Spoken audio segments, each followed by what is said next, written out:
Hi friends, అందరికి నమస్కారం.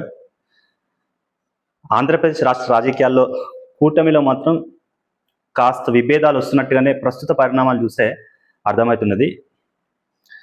BJP, TDP, Janasena పార్టీలు కలిసి ఆంధ్రప్రదేశ్ రాష్ట్రంలో అధికారంలోకి వచ్చినప్పటికీ ప్రతిసారి జనసేన నాయకులకు మాత్రం, జనసేన పార్టీకి మాత్రం ఏదో ఒక రకంగా అవమానాలు జరుగుతున్నట్టుగానే భావించాల్సి వస్తుంది. ఎందుకనంటే నిన్న అసెంబ్లీ సమావేశాలు జరుగుతున్న సమయంలో కూడా సాక్షాత్తు జనసేన అధ్యక్షుడైనటువంటి డిప్యూటీ సీఎం పవన్ కళ్యాణ్ గారు పర్యవేక్షిస్తున్న శాఖ గురించి టీడీపీ ఎమ్మెల్యే కాలుష్య నియంత్రణ వ్యవహారంలో అధికారులు సరైన స్పందన లేదని డైరెక్ట్ పవన్ కళ్యాణ్ గారిని ప్రశ్నిస్తూ మాట్లాడడం జరిగింది. ఈ రోజు చూసినట్టయితే బుచ్చయ్య చౌదరి అనే ఎమ్మెల్యే కూడా నాదెండ్ల మనోహర్ శాఖని ఉద్దేశిస్తూ టెండర్ల విషయంలో ఏదో గోల్మాల్ జరిగిందంటూ ఆయన అసెంబ్లీలో ప్రస్తావిస్తున్న తీరును చూస్తే ఏదో జరగబోతుంది, ఈ కూటమిలో జనసేనను పవన్ కళ్యాణ్ గారిని ఏమైనా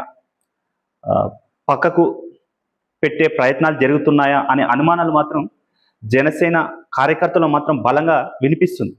వాస్తవానికి ఇంతవరకు జనసేన పార్టీ అధ్యక్షుడు పవన్ కళ్యాణ్ గారి ఆదేశాల ప్రకారం సోషల్ మీడియాలో కానీ ఫీల్డ్ మీద కానీ కార్యకర్తలు ఎవరు బహిరంగంగా మాట్లాడకపోయినప్పటికీ ఈరోజు నిన్న పరిణామాలు చూస్తే మాత్రం టీడీపీ పార్టీ జనసేన నాయకుల్ని కార్నర్ చేసే ప్రయత్నం చేస్తుందనే అనుమానం మాత్రం వస్తుందనేది జనసేన కార్యకర్తల యొక్క అభిప్రాయంగా కనపడుతున్నది. కొంతమంది నాయకులు కూడా ఇంతకుముందు జనసేన కార్యకర్తలు పోస్ట్ పెట్టడం జరిగింది. వాళ్ళు ఏమంటున్నారనంటే, గతంలో తిరువూరు ఎమ్మెల్యే అయినటువంటి కొలికపూడి గారు అనేక విమర్శలు చేసినా కూడా ఆయన ఇంతవరకు చర్యలు తీసుకోలేదు, ఆయన పార్టీ నుంచి సస్పెండ్ చేయలేదు. అదేవిధంగా కూటమి నిలబడినప్పుడు ఎన్నికల ప్రచారం చేసేటప్పుడు కూటమి తరపున అంటే టీడీపీ తరపున అధికార ప్రతినిధిగా ఉన్నటువంటి రాజేష్ మహాసేన అనే వ్యక్తి ఏకంగా పవన్ కళ్యాణ్ జనసేన పార్టీ నుంచి నిలబడిన 21 స్థానాల్లో ఓడిస్తా అంటూ ప్రచారం చేసినటువంటి రాజేష్ మహాసేన మీద కూడా ఇప్పటివరకు ఎటువంటి చర్యలు తీసుకోలేదు.